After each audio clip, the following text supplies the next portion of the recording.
Hello and welcome again.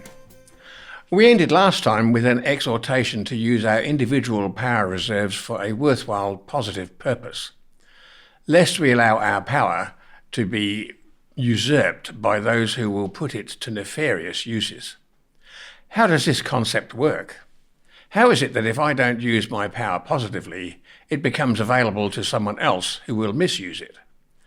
It stems from the fact that energy or power exists in any environment. It is available for motive use by any force which interacts with it. A simple example would be a rock or small asteroid moving through space.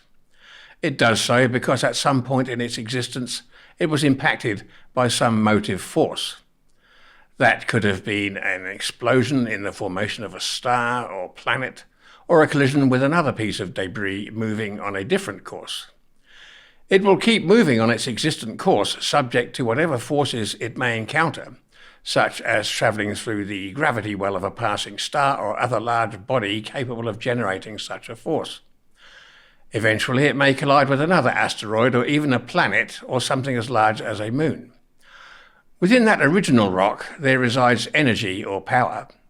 It will have a measurable amount of kinetic energy derived from its movement and its mass, and it will also have atomic energy, the energy tied up in the molecules and atoms of its components, which prevent it from just spontaneously flying apart.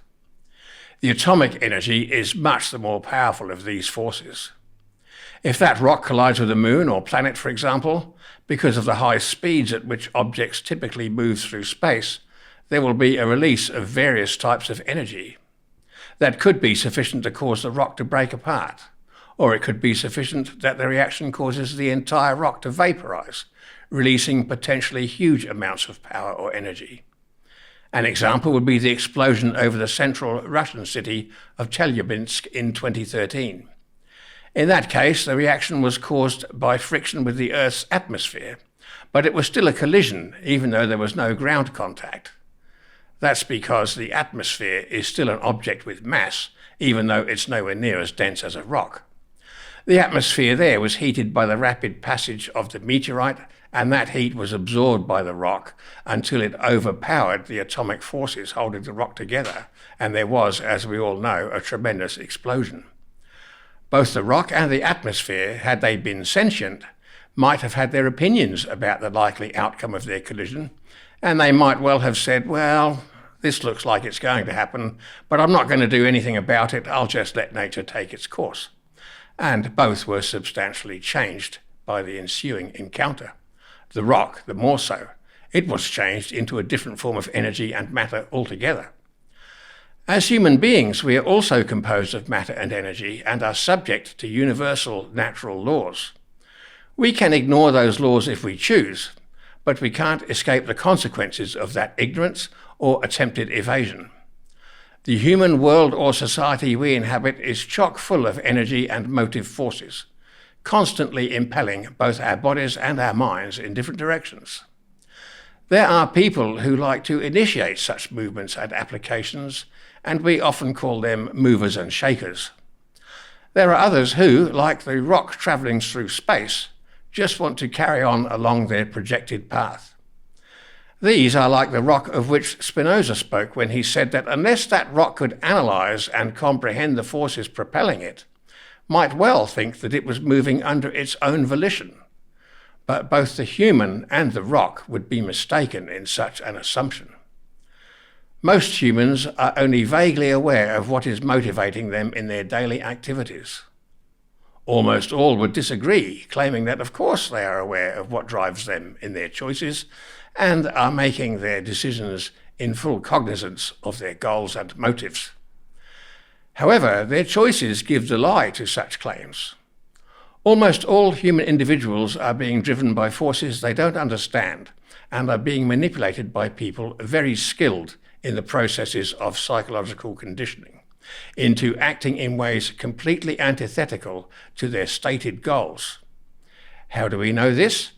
We already covered the point that most people will say they just want a peaceful, stable existence where they get along well with their neighbours and those closest to them in their lives.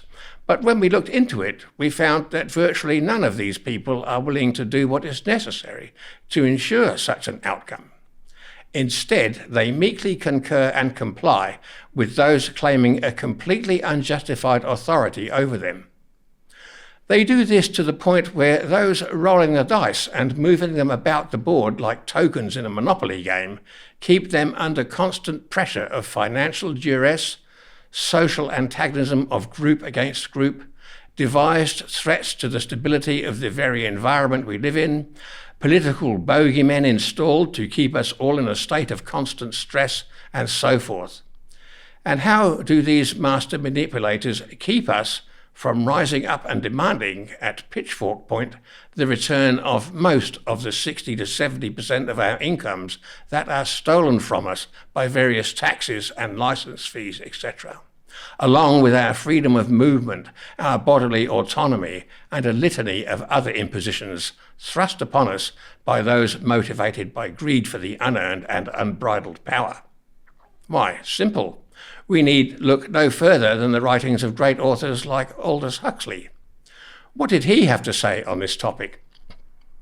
In Ends and Means, he states, quote, "So long as men worship the Caesars and Napoleons, the Caesars and Napoleons will duly arise and make them miserable." In Brave New World, he says this concern with the basic condition of freedom, the absence of physical constraint, is unquestionably necessary, but is not all that is necessary. It is perfectly possible for a man to be out of prison and yet not free, to be under no physical constraint, and yet to be a psychological captive, compelled to think, feel, and act as the representatives of the national state or of some private interest within the nation want him to think, feel, and act. Here's a third. The greater part of the population is not very intelligent, dreads responsibility, and likes nothing better than to be told what to do. Provided the rulers do not interfere with its material comforts and its cherished beliefs, it is perfectly happy to let itself be ruled, end quote.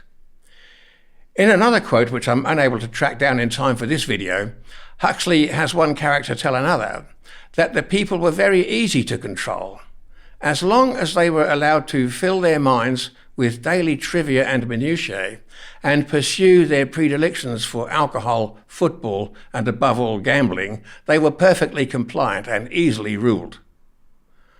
The juxtaposition between these two views, one of the material physical world and the other of the humanistic world, is to show that, like a rock drifting through space, an individual without any urge to use their power for good is just another little package of energy, ready to be plucked or snatched from its current path, which it certainly hasn't chosen, and to be used for someone else's purposes, or perhaps even destroyed and converted into a different form of energy. For example, on a battlefield where it's been designated they will go, or perhaps in some widespread social or scientific experiment in the pursuit of someone's obscure political agenda. People who decline the opportunity to use their power, especially in a positive cause, do indeed help in a very real and practical way the malignant aims of psychopathic criminals who operate unlawfully without meaningful resistance. We might ask, why would anyone who cared about either their own personal freedom or more especially that of their children and grandchildren rather go to the pub or watch a sporting contest which is fairly easily demonstrably rigged than attend to putting a stop to the evil machinations of power-mad politicians, bankers, and media moguls?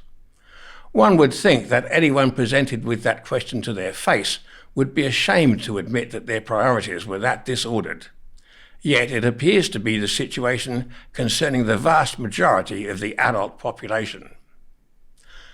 No doubt, many are afraid of retribution if they speak out, but that will not save them from the increasing ravages of the rich running the world, for whom having more than they can possibly spend is still not enough, and who will not be satisfied until they have everything taken away, even from those who have not.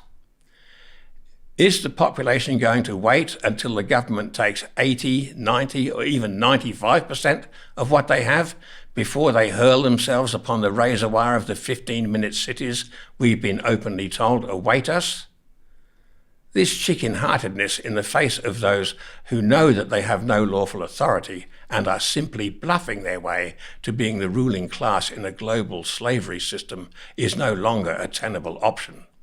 And there are ways in which we can fight back, which don't involve going out to confront phalanxes of riot police wielding truncheons and tasers. What can we do? We can start by placing our local authorities, I use the term with a very slack degree of licence, on notice of the invocation of Article 61 of Magna Carta 1215. These should include the local police commissioner, the local council CEO, and the local chief magistrate. Instructions for how to do this are in the first dozen or so videos in this series, or probably more effectively from the site magnacarta1215.com. Those notices should be accompanied by letters in one's own words, explaining the principles of natural law and justice which people instinctively understand. Such letters can be sent to public officials, including serving MPs, even without the notices, to at least let these people know that they are part of a criminal system of treasonous abuse of power, and that once enough of the population becomes aware of the shocking simplicity of the situation, there will be a very heavy price to pay for the abuse of such serious trust placed in them. Here is a list of some of the main points which should be made in such letters. This list will be available from the magnacarta1215.com site, and it's the very minimum one can do if one really does desire freedom for oneself and one's progeny. I guarantee that those who embark on this course will feel a great sense of inner peace at having taken this first step. Yes, we are each only one man or woman, but when many voices are raised, the immoral powermongers will start to feel their sphincters tighten as they realise the game is starting to be called and they're on the wrong side. It's either do it this way or it will eventually come to street fighting, which, if one is unarmed going up against militarised police or worse still robotic drones, will be unimaginably worse. If you can't do it for yourself, at least do it for the next generation, yes? Next time, we will proceed on how to increase our capacity for civic involvement, which includes pressing for the restoration of a proper, i.e. lawful, trial by jury process. There can be no hope of a free society if all but a tiny few refuse to engage with their civic responsibilities. Thank you for watching.